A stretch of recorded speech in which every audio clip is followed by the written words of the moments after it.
One of the very first things the Punishing Gray Raven gives you when you start out is 2 free S-rank construct selectors. One of these selectors features the current global meta tank Rosetta Rigor, and they also give you a 6-star weapon selector that has her signature weapon on it.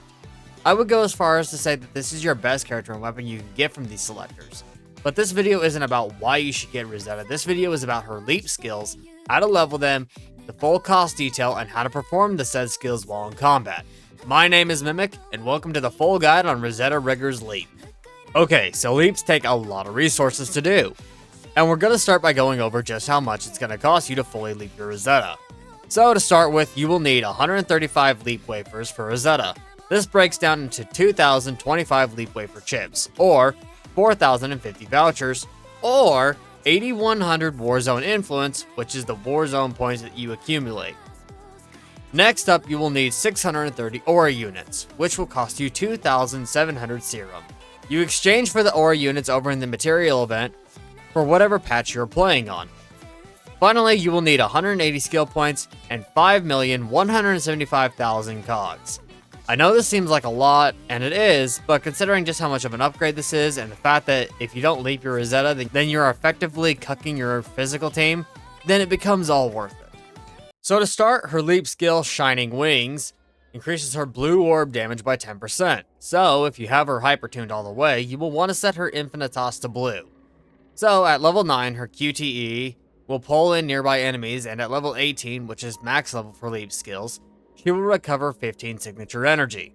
Also, after hitting a target with a blue ping, you gain 10% extra damage bonus against the target that you hit with a blue ping. Important note, however, this does not stack with the extra damage bonus triggered by her red orb. What makes this so important is the fact that her QTE pulls in enemies to make them easier to hit, something you normally have to rely on a cub for. Next up, Raging Surge. This gives Rosetta's core passive, Wide Area Electromagnetic Cannon, a base damage increase of 10%. At level 9, her core passive pulls in nearby enemies, and after casting her signature move, Absolving Spear, the next low-mid core passive, which is when it's not fully charged up, has its base damage increased by 100%.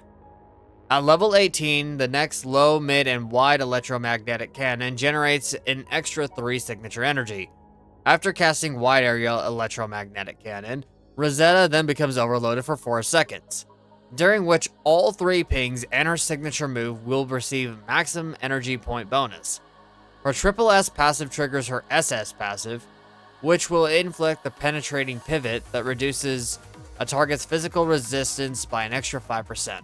And lastly, the leap skill affecting her signature move, Eradication of Sins, increases signature by 10% and activates all QTEs when cast. At level 9, Rosetta recovers 10 signature energy whenever she enters battle. At level 18, when signature move is cast, press and hold basic attack to start charging. More on that later. Rosetta becomes invincible while charging and will fire a core passive based off of the charging time inside of her signature move state, and whether she is in her full burst form or not. Also, the Penetrating Pivot effect for Lance of Perception increases to 10%, but only at SSS+. Now let's go over some important notes before I show you how the leap works in practice and not show. Without her leap, she has massive energy problems. This is something that her leap corrects, even at base S rank. I almost get her signature always up and ready to use when I use my rotation. Even if you completely screw her rotation up, her leap makes it stupid easy to get her energy back and get back on point. Let's also go over the rank passes real quick for anyone curious that the leap affects her ranks. At double S, she gets 10% extra shred for 8 seconds, and at triple S, enjoy a 5% shred on top of that. And at triple S plus, another 5% on top of that. So Rosetta performs best in the physical team comp, obviously, consisting of Bianca Stigmata, Elisa Echo, and of course Rosetta Rigor herself. As shown here, I have Bianca on blue, Rosetta on red, and Elisa on yellow. I do it this way so that when you blue ping with Rosetta, you trigger Bianca's QTE as much as possible, but you can set it up however you want, obviously. Okay, now let's get to showing you how this performs in combat, on this enemy who won't fight back at all. Keep in mind that this is how I do my physical rotation, and depending on your constructs at ranks and other factors, this may be different for you. I just find that this rotation gives me the highest physical score in Warzone, however it may be different for you. To start with, you're going to want to start with Elisa, and then switch to Bianca. After this, do Bianca's rotation 2 times before finally switching to Rosetta. This is where she will really start to shine. Your main goal is to get her signature up as fast as possible, so 3 ping, etc, just get it up. However, if you can't, that's fine, just do a red ping and switch back to Elisa to perform her rotation, then start from there. Then, once you're back on Rosetta, start by using her signature move. Press and hold basic attack. Your main goal in this state is to get the charge to max. You should see a charge bar of sorts on the UI, and at max charge, it will change from blue to orange. This is how you know that it's maxed out. Now keep that held down until Rosetta slams into the enemies below. After the slam dunk, use a blue 3 ping if you have one available, and after that, switch back to Elisa and start the rotation over again. If you don't have a blue ping, then red ping and then switch to Elisa. After all that, you start the rotation over again. Simple enough, no? Leap Rosetta honestly feels like a Gen 2, but without the time stop. It's essential to get this leap as soon as possible as well. Granted, later down the line, Rosetta is going to be replaced by Hong Ying's S-rank frame, but Rosetta is still good until then. And if you decide to skip Hong Ying, then it will become vital that you leap her. It's also important to note that to get the most out of Rosetta, you're gonna want to hypertune her and get Infinite Toss.